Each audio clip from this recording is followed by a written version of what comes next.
Night navigation. It's one of the best ways to sharpen your skills and one of the quickest ways to become completely disorientated if you're not prepared.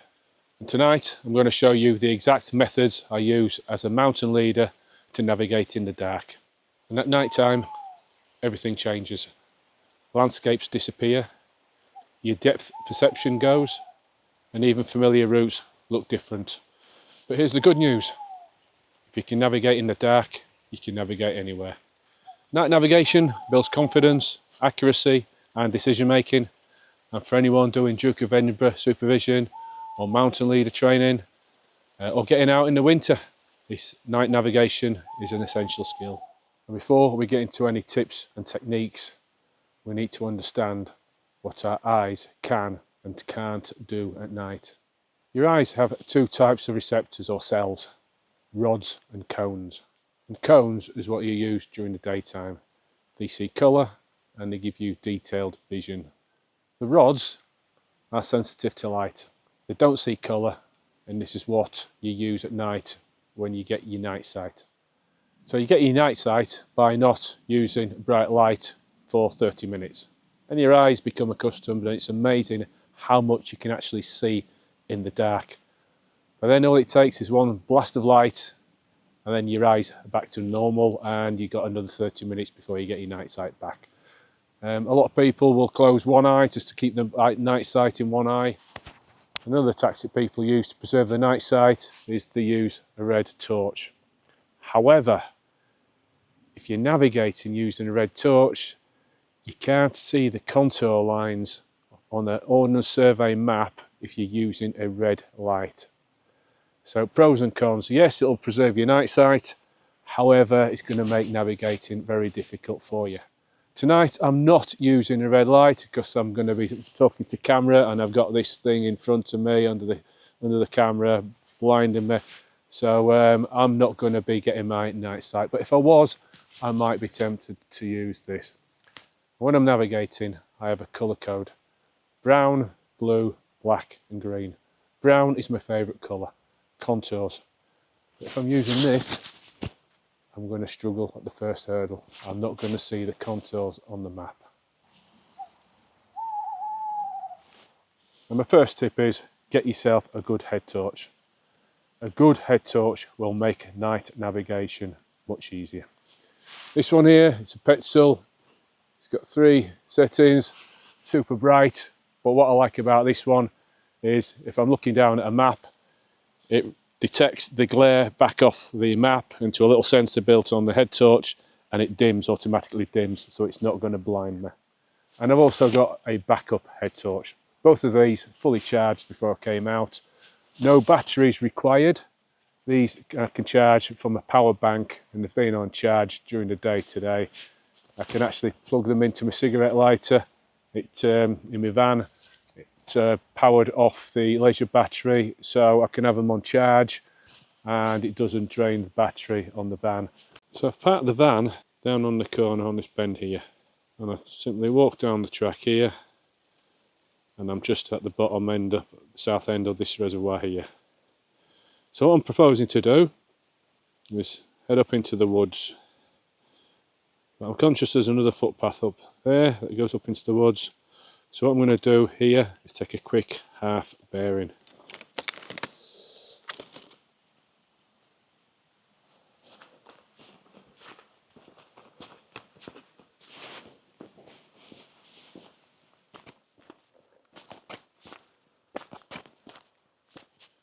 My next tip is conserve the battery life on your head torch. So I'm walking up this track. It's not that uneven on the floor. So I'm using the middle setting on my head torch. I've not got it on full beam. Therefore, I'm prolonging the life of the head torch. It's not going to run out after an hour because I've had it on full blast. So I'm making it last as long as I can. My next tip, and these are in no particular order by the way, the next tip is look ahead. I've got my head torch pointing 5 or 6 metres in front of me, not at the ground immediately in front of me. So I'm looking ahead. And you build up a little bit of a muscle memory. By the time you get to where your head torch is shining, it's already registered, the terrain's already registered into your brain. It's called muscle memory. But I'm looking ahead for any hazards. So another tip is break your journey down into smaller legs. So what I mean by that is, ordinarily during the day this leg might be 1 kilometre long, but I've broken it down. This first leg, it's just over 500 metres. So I've taken a half bearing to confirm my direction of travel, and if you don't know what a half bearing is, then book onto a navigation course. So my first leg here, I've started down at the reservoir and I'm going up to the track junction. I've told myself a little bit of a story before I've set off on this short leg, and I'm going to be going uphill. Steep uphill to start with. I've got a stream to my right, which I'm handrailing. Just as it starts to level out, I should have a track to my left. The last 200 metres is relatively easy going. So as I'm walking, I can hear the stream to my right. The terrain was steep to start with. It's now starting to flatten out, and I've just come to the track on my left hand side. So that story is unfolding, it's unravelling in front of me, so I'm happy I'm going in the right direction. And my next tip is, don't be scared to turn your head torch off and listen. So I can hear the stream down to my right. There's a bit of snow on the ground, and even after a few seconds my eyes are becoming accustomed. I could possibly walk this next section without a head torch. I've picked tonight because it's a new moon, so there's no moon. I was hoping it'd be a nice dark night, but I'm walking on this forest track here. No head torch, there's no moonlight. If anything, the light's coming from little villages and towns over there, and it's bouncing off the clouds. But this little bit of snow on the ground, that's lighting up for me as well. So don't be afraid to turn your head torch off. Just have a listen. So I can hear some sort of party going on in the village over there. Tonight is really still, there's hardly any wind, and sound is travelling for miles. So I can hear the stream to my right. You might be able to hear a motorway in the distance, or a dog barking in a farmyard, or a distant railway line or motorway. So yeah, just turning your head torch off and just having a listen, because at night time your other senses become enhanced. So you can hear, you smell things. It's bizarre. I love it. I absolutely love night navigation.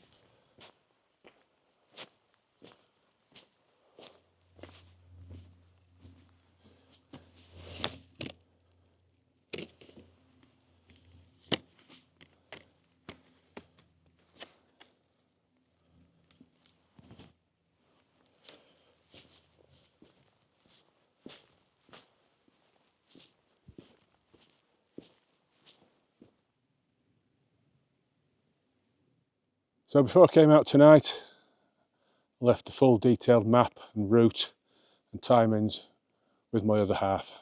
We've got some agreed safety protocols. So if I'm not back for a specific time and she can't get in touch with me, she can ring Mountain Rescue and she knows the route that I've been on. Yeah, have some agreed protocols, safety precautions in place before you head out on night nav practice. So at the end of the first leg and the start of the second leg, I've taken a quick half bearing to confirm my direction of travel. And again, I've told myself a little bit of a story. Forest track, approximately 700 metres, gradually uphill, and not that many tick-off points. A couple of boundaries in the woods to the right, but again, we know boundaries in woodland like this might not even be there. There is a stream after about 600 metres, but I'm generally heading in a southeast direction. And on a clear night, I'll be able to see the stars in front of me. Southeast, right now I should be able to see the constellation Orion, the Hunter. Very easy one to identify. You've got Orion's belt going across 3 nice bright stars, and hanging down from the belt is the sword. 3 stars in a line. Well, actually it's not stars, the middle one is a nebula. But if you take a line of the sword hanging off the belt, that sword always points south. And the other one we use in the northern hemisphere is the Big Dipper, or people call the plough, or the saucepan, or the frying pan. And you take the two markers, the end of the pan, I think the stars are called Marach and Dub, and follow them in a line 5 times the distance of the 2 stars, and you should come to Polaris. Polaris is the North Star. That never moves.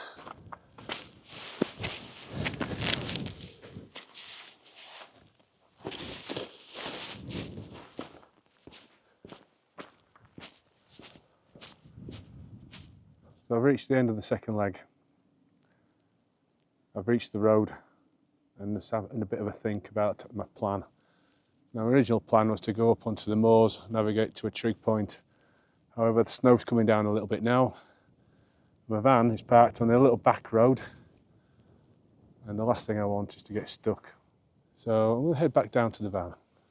There's something else you need to be mindful of. If you do end up doing some pacing at night, add 10% on. And I've done some blind tests on this. I've actually blindfolded people and got them to walk on the flat road, the same distance, just measured 100 metres on.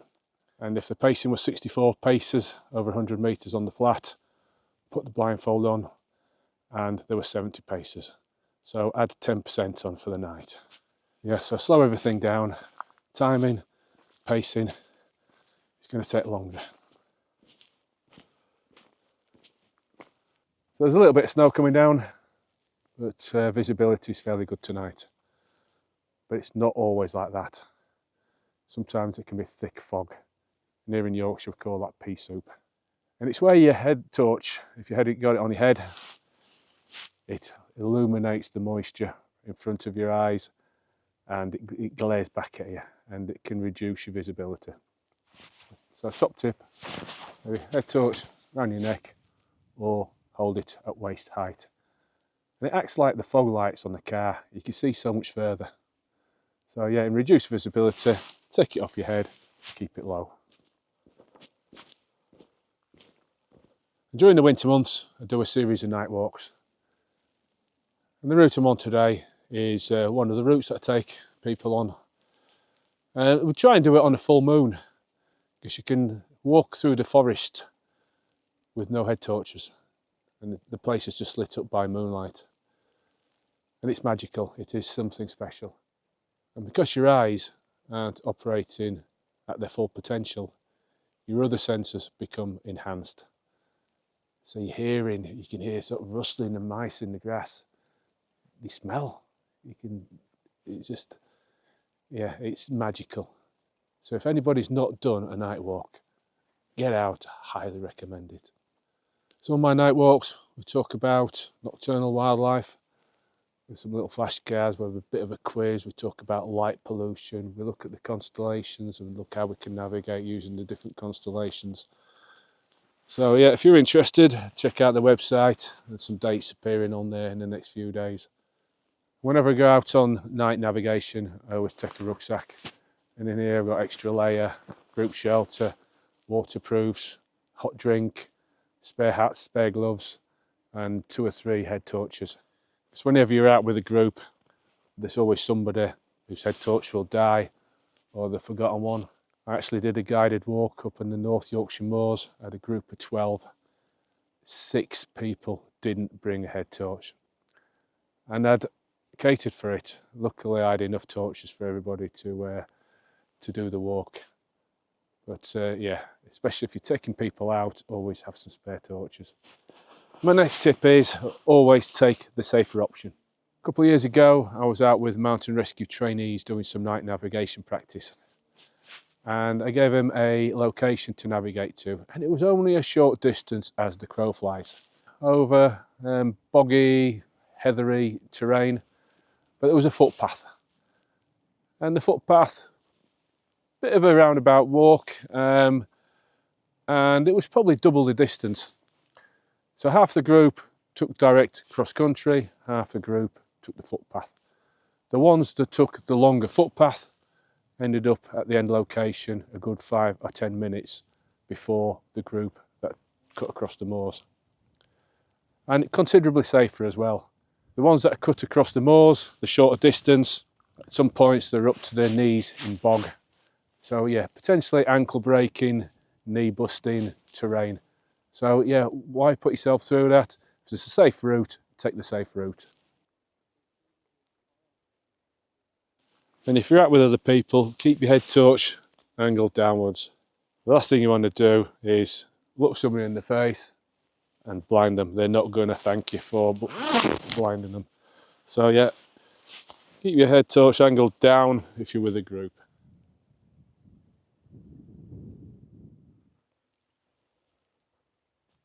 So map reading at night is very similar to map reading during the day. The map and the compass, the ground, don't change. They are the constants. The thing that changes is you, your pacing, your timing, your confidence, your decision making. So get out, practice, get the skills, get the confidence, trust the compass.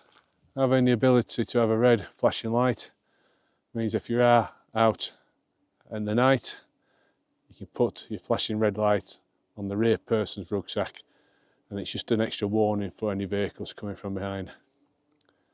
Especially useful if you're working with Duke of Edinburgh groups. And if you do get lost, stop. Stop, think, observe and plan. Come up with a plan. Stop what you're doing, don't progress any further because you might just make any mistakes worse. Have a think about your last known location, direction of travel, how long ago it was. Observe, see what you can see. Might be worth just turning your torch off for a bit just to make out some skylines, and might be able to see some features on the horizon. And then P, come up with a plan. Anybody that knows me knows I like a good mnemonic. Stop. Stop, think, observe, plan. So there you have it, a few tips and techniques that as a mountain leader I use when I'm out navigating in the dark or I'm just out in the dark. If there's anything else you can think of, put something in the comments below. And until next time, that's me signing off, and thanks for watching.